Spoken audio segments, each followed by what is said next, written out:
picked up this tool from a guy named Curtis Sargent, who's a missionary to China. It's called M.A.W.L. It stands for Model, Assist, Watch, and Leave. And it's the tool that helps you pass on tools. So if I have a tool I want to communicate to someone else to disciple them in, one of my top 10, one that's really important, let's say the 2 kingdoms illustration, I'm going to I'm going to model, here's how to share it. Then they probably won't be able to share it without me, so I'm going to assist them. And then without me, I'm going to step back and watch. And when I think that they've really got it well, I'm going to leave them to use that tool on their own. Because for me to continue to help them with it, I don't leave the relationship. I'm just like, I'm not going to watch you share the 2 kingdoms anymore. You got it. It's kind of a waste of my time. Now, there's other things I'd like to communicate. And so I take that little process, model, assist, watch, leave. And as I sit down with the disciple, I'm like, hey, have you learned this tool? Have you learned this tool? And I'm trying to communicate my top 10 things that I'm like, look, these are pretty foundational to helping you grow as a disciple. So I have a little M.A.W.L matrix, and our whole, our version of the Pathway series, we call it short-term discipleship, has about 10 things in it that we want to communicate. And at the end of it, you grade yourself. Do I need modeling? Like, I don't even know what this is. Do I need assisting, watching, or leaving?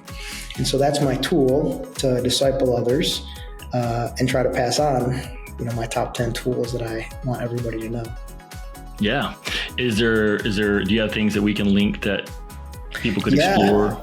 I sure do. There's a couple things I put in some prep show notes already, and if you don't get them, we'll put it in there. But yeah, it's a really an interesting process when you sit down with those that you're discipling and ask them, hey, how am I? It's like feedback for you. How am I doing passing this on to you? Do you need me to model it again? Do you need assisting, or can you do it and I'll watch you? And my goal is to get everybody to at least to watch on the top 10 things that are most important, like how to share the gospel, the 2 kingdoms is what I use. So leave takes a little while longer, and we could talk more about passing on tools and that and some of the dynamics in there. But yeah, that's mine. I wonder if the map to maturity, where does that fit in your discipleship? Is that one of your top things for discipleship?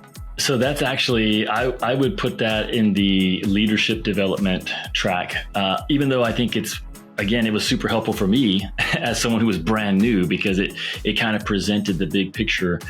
I think it's been a great tool to help young leaders keep their bearings as well, to kind of know and to be able to discern, where is this person at that I'm reaching out to, and thereby plotting the best way to help them and encourage them without expecting more than the person can respond to in that moment. So I'll link that as well, the map to maturity. So that'll be mine for the leadership.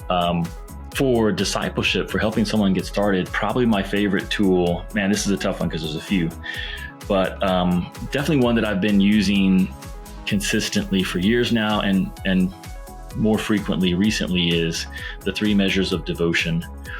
And this is a simple tool to help people understand where to start if they want to live a life of devotion to God. There's a verse in Proverbs 20, verse 6 that says, many a man proclaims his own loyalty, but who can find a trustworthy person? And what that's getting at is we all think we're doing, well, maybe not all of us, but a lot of us think that we're doing better than we are. And so the 3 measures of devotion gives you a non-subjective way of measuring your devotion. And so, but the way I set this up, again, this is in book 3. So I guess I'm going to be pushing book 3, Passing on the Faith. But it's actually, the whole point of book 3 is it's a book of tools. So if folks are interested, then they can check that out. But this one, 3 measures of devotion, is in there. And the way that I present it is I ask people, how many verses do you think are in the Bible? And it's just kind of a fun trivia question. And of course, I've looked it up, so I know that there's a little over 31,000 verses in the Bible. And the Bible says that all of those verses are inspired by God and profitable for me. So they all have importance because they came from God and they're valuable for me. But that's a lot of verses. So what if I told you that I could give you 3 verses, just 3 verses from the teaching of Jesus that would help you understand what it means to be a disciple, what it means to really love God, and what it means to do something great with your life? Would you be curious to know what those 3 verses are? And of course, no one's ever said no. Because one, it's Jesus. So what did Jesus say? And then it's just 3 verses. And these are pretty interesting things. Well, what did Jesus say it took to be a disciple? What did Jesus say it looked like to love God? What did Jesus say it looked like to do something great with your life? And so the 3 measures of devotion really helps set not just the direction, but I find that it's a great tool for inspiring people. And I do think that tools are about more than just educating, that tools need to inspire people to a deeper devotion. The best tools will do that. And I think Jesus's tools do that. If you look at his parables, they weren't just theological ways of communicating theology. There was almost always a response, a deeper response that was being called for by Jesus.